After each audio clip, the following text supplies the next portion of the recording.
These are the 3D VIEW-MASTER 3 fairy tales, Little Red Riding Hood, The Three Little Pigs and Sleeping Beauty. Reel A, Little Red Riding Hood, Picture 1. Once upon a time there was a little girl who lived with her mother at the edge of the woods. On the other side of the woods her grandmother lived all alone in a little cottage. The grandmother loved the little girl so much that she made her a little red hood, and the girl wore it all the time. Everyone called her Little Red Riding Hood. One day her mother said, "Little Red Riding Hood, I hear your grandmother is not feeling very well. I want you to take her this basket of cakes and fruit.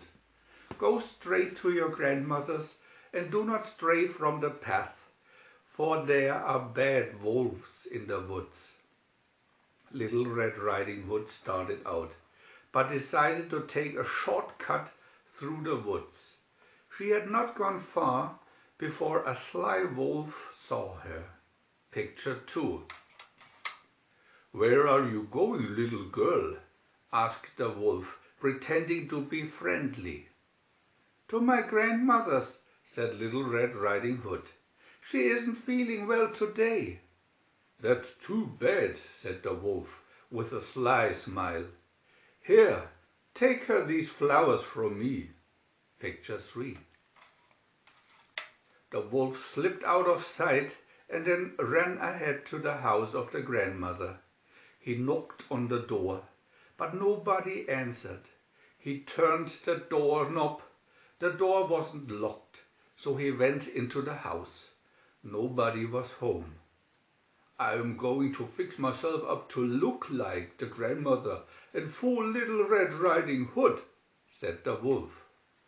He put on the grandmother's nightgown and her glasses. Then he jumped into her bed and waited for Little Red Riding Hood. Picture 4. Soon the girl reached the grandmother's house and knocked on the door. The wolf in a high voice called, "Come in, my dear." Little Red Riding Hood opened the door and saw the strange figure in the bed. She said, "Grandmother, what long arms you have." "All the better to hug you with," said the wolf. Picture 5.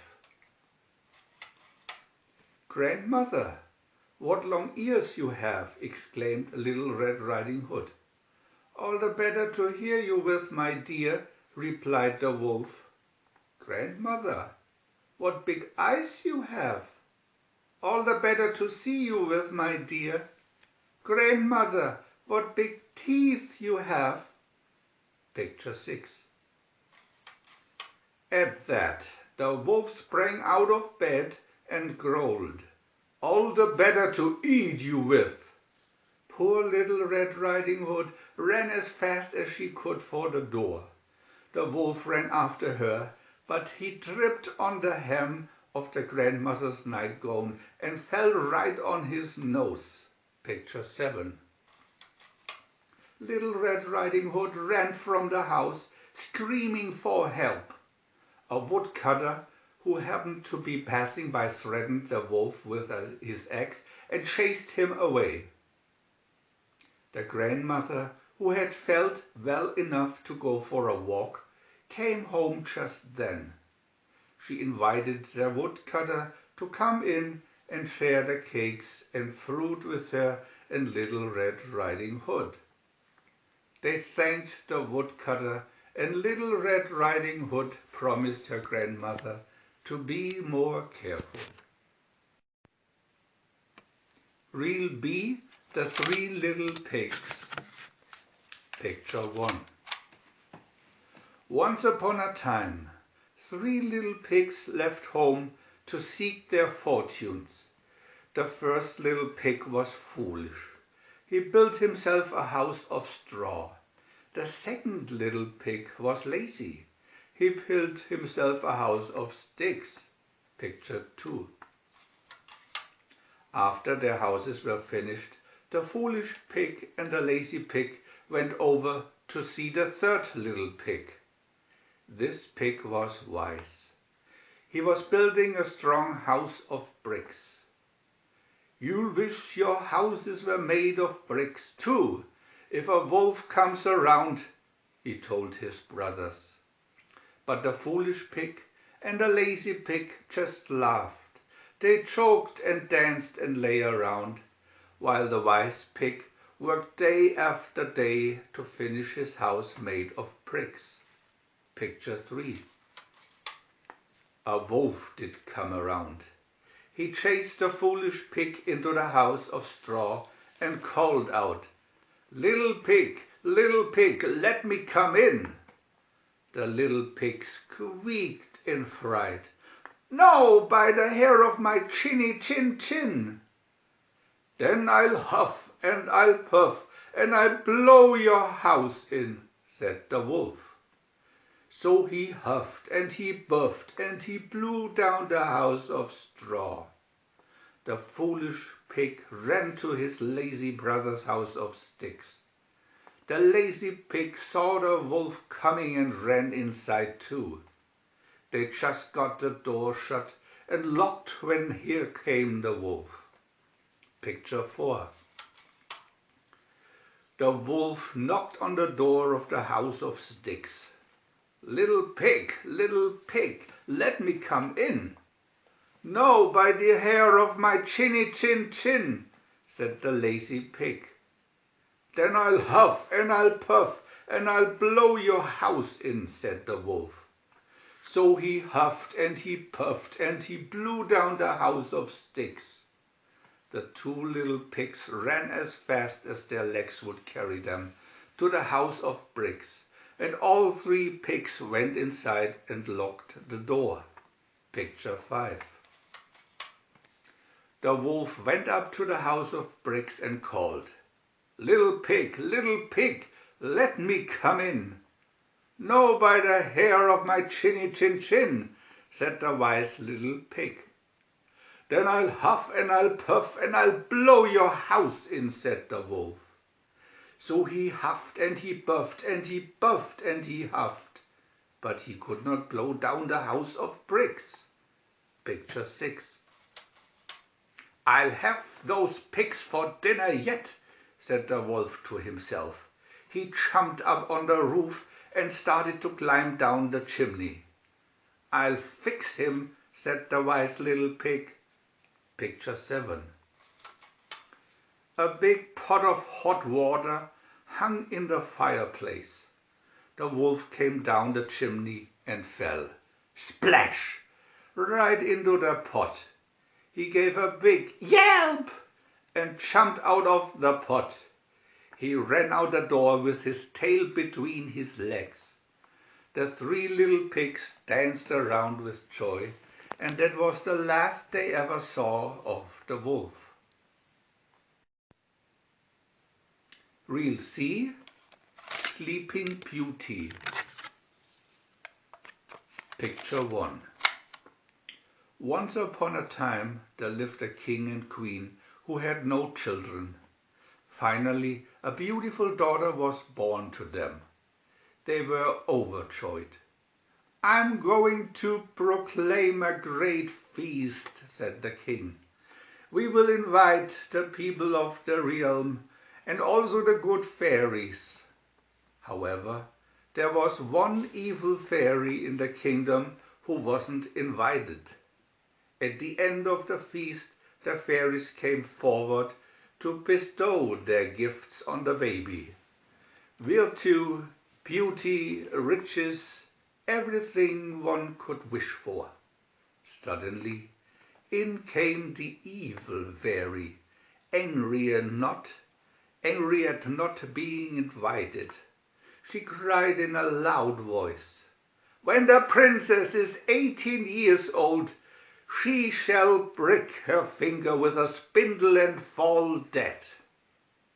Without another word, she turned and left. All who heard her were shocked and terrified. But one of the good fairies came forward. "I can prevent the evil prophecy," she said, "but I can soften it. The princess shall not die, but shall fall into a sleep lasting 100 years.